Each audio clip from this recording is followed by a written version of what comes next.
Hi everyone! Magandang umaga o magandang gabi saan ka man ngayon sa mundo. Sa mga bago pa lang po sa channel ko, ako po pala si Jem D. Arong.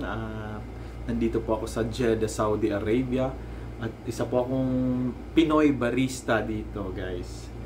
Yes, isinishare ko sa lahat or isinishare ko dito sa vlog ko yung buhay Saudi.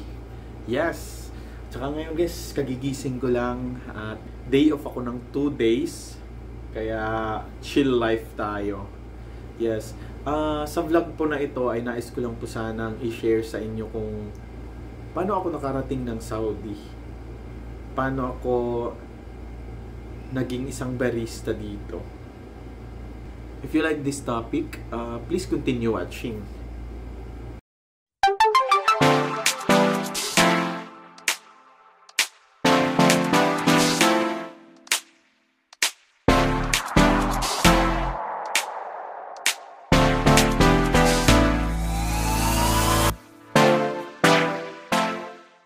Actually guys,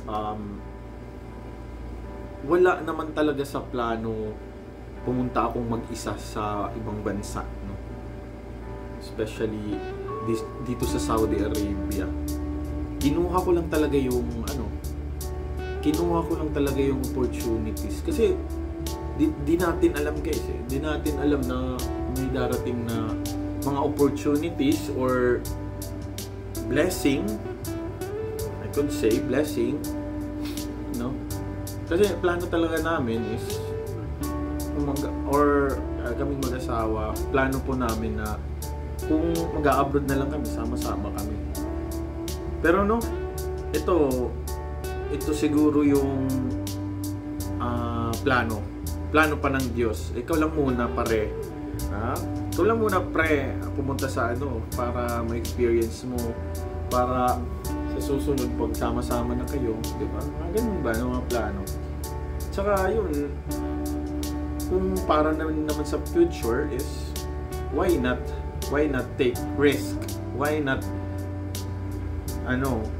mag-sacrifice, no? Na pumunta dito, di ba? Pumunta dito mag-isa. So yun. Kung paano ako nakarating dito guys, nagsimula yun sa kaibigan ko from Leyte. Tsaka alam kong actually galing na siya dito, mga 2 years siya dito, at tsaka umuwi, 8 months siya doon, tsaka bumalik na naman dito. Nag-ask ako sa kanya if may hiring pa ba dyan sa mga ganun. Wala lang. Out of kasi dyan naman sa Philippines guys, meron naman tayong kahit kaunting income, no? Kahit papaano, kasi isa kasi akong event photographer. Actually, small time event photographer pa lang, no? Kasi mga 2 taon pa lang akong nag-shoot. Pero marami na ding nagkumukuha sa akin. Actually, ito yung ko. Papakita ko sa inyo yung ko. Ito yung page ko sa Facebook, no? Jem D. Arong Photography. Yan yung mga output ko guys. Actually hindi pa siya masyado. Yun na, back to the topic, no. Nag-ask ako sa kanya while nag-e-edit ako nun kasi yun, sabi ko yun kasi yung meron akong isang vlog na kasama siya, yung first day ko dito sa Saudi, or second day, yung pamimili ng gamit dito. Siya yung kasama ko, si Mix. Waray. Yun nga, sabi ko sabi niya, mag-download ka ng WhatsApp, at saka yun, magpa-interview. Actually, marami kaming in-interview at saka kinuha nila 8 lang. Mga 20. First batch 10, second batch 10 again. Pero sa sobrang dami namin, akala ko hindi ako makukuha. Pero nag-enjoy naman kasi syempre nag-quote tayo, at saka ginamit natin yung pagiging machika natin, di ba? So yun, pasok, di ba? Pasok. Kaya yun guys. Pero guys, hindi naging madali yung application ko. Kasi tatlong buwan yung grabe eh. 3 buwan yung ginugol ko sa application at saka wala na akong gigs, hindi na ako nagre-receive or hindi ko na kinukuha yung mga gigs ko. Mayroon na iba, binibigay ko na lang yung mga gigs kasi nag-focus ako sa application ko. Yun lang, 3 months wala tayong nakuha yung savings natin, no, para sa application na to. Actually guys, dun sa agency namin, nahirapan talaga ako. Naka-4 akong balik from Leyte to Manila, Manila to Leyte, back and forth palagi yan. So, mabuti na lang meron dun sa Manila, may tito yung yung asawa ko. Dun lang muna ako kay tito-in-law. Buti naman, mababait sila guys. At mabuti yung ko doon. Naka-aircon pa ako doon, chares, di ba? At saka nakatatlong balik ako doon. First is, 1 buwan ako, nagpa-medical ako, nagka-problema ako sa may fatty liver daw kasi parati akong inom ng red doors, di ba? So, yun. At saka, after dyan, nagka-problema, kaya nag-1 buwan yung ko, pag-apply ko sa medical na maging okay lahat, no? At saka, after that, umuwi ako. Tinawagan na naman ako, bumalik na naman ako. So, malaking pera na yun kasi sa 1 buwan sa Manila, plane ticket pa, di ba? Saka bumalik pa ako pag, sa biometrics na. After yan ng biometrics, umuwi ako. After nyan, as bumalik na naman ako, nagka-problema yung nagka-problema yung visa ko. At saka bumalik na naman ako. No? Mga pangatlong balik ko na. Akala ko yung pangatlong balik ko is, visa stamping at saka ticket na lang yung hihintayin ko. Pero, na prank tayo guys. Naka-4 na balik din ako sa Manila. Umuwi ako guys, hindi ako nag-stay dun kasi meron akong newborn baby at saka may family ako dun, no? Nandun yung 2 years old ko na bata, di ba? Siyempre, uuwi muna ako before ako dumiretso ng Saudi, di ba? Yun guys, nagka-problema talaga.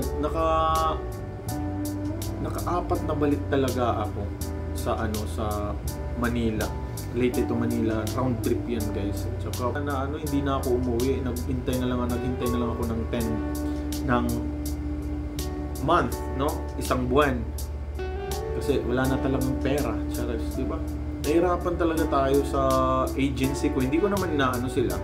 Pero nahirapan ako sa agency kasi yun, pabalik-balik ako at saka yung hindi masyadong klaro yung instructions. Walang updates na maayos.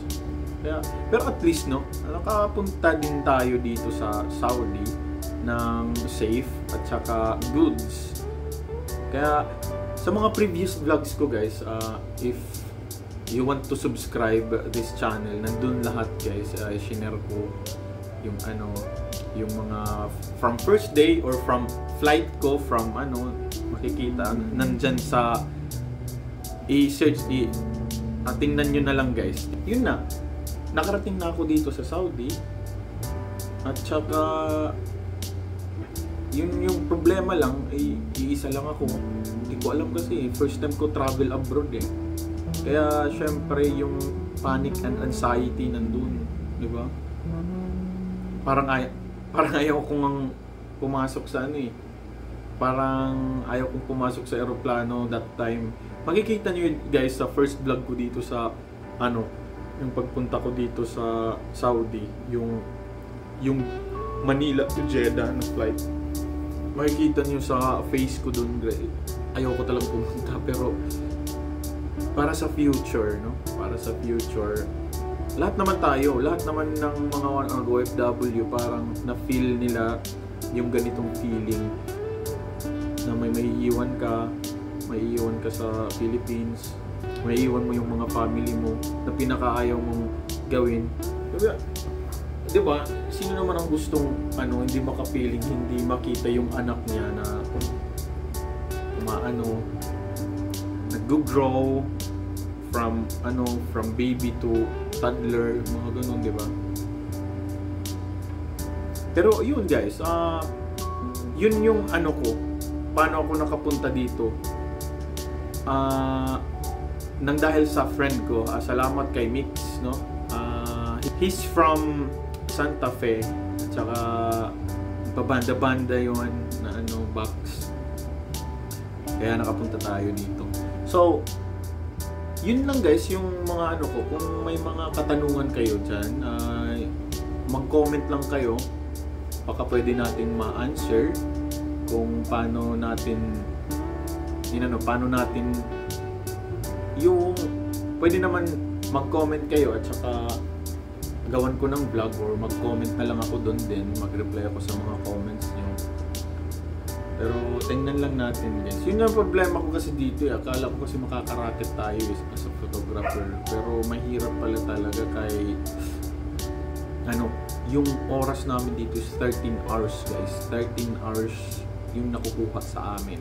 Kaya nasanay na lang ako, mag-iisang buwan na ako sa shop, or may isang buwan na ako kasi first month is training kasi, kaya yun 1 month dun sa shop.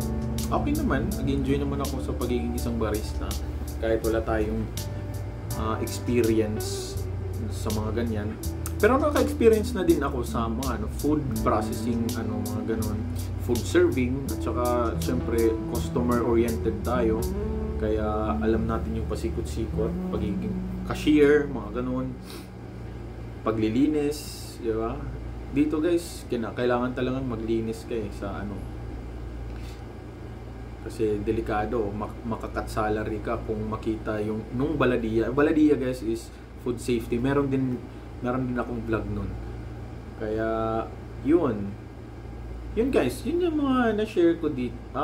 Yun lang yung mai-share ko na feeling ko na pagpunta dito sa Saudi nang dahil sa friend ko. Salamat sa kanya. Pero hindi madali guys, hindi madali. Kasi makaka-experience ka ng anxiety and panic attacks here. Yung feeling na yung homesickness, yung gusto mong umuwi pero wala kang magagawa, di ba? Kaya naninervyos ka na lang dito. Sa akin lang, gusto ko lang ng comfortable life dito. Hindi ka talaga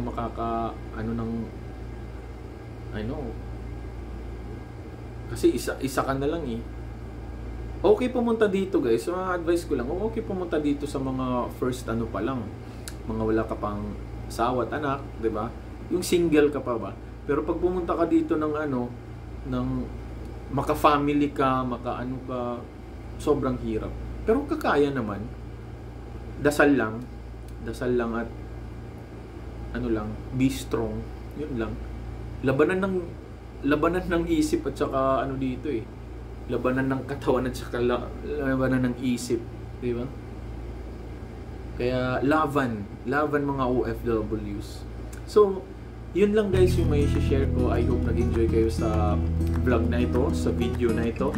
At I hope nakatulong ako sa mga pupunta, lalong-lalo na sa mga pupunta pa lang dito sa Saudi Arabia, specifically dito sa Jeddah. Sana nakatulong tong vlog na ito. At sa usap-usap natin to. Actually, yun lang gusto ko na vlog is buhay Saudi lang. Papakita ko lang dito yung buhay ko.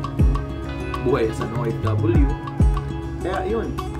So, sa mga bago pa lang guys, please subscribe and you like this video na lang din guys para marami pa tayong ma-share, no? Comment na lang din. Alam na. So, Jan de Arong, Pinoy barista dito sa bansa ng Jeddah, Saudi Arabia. Okay?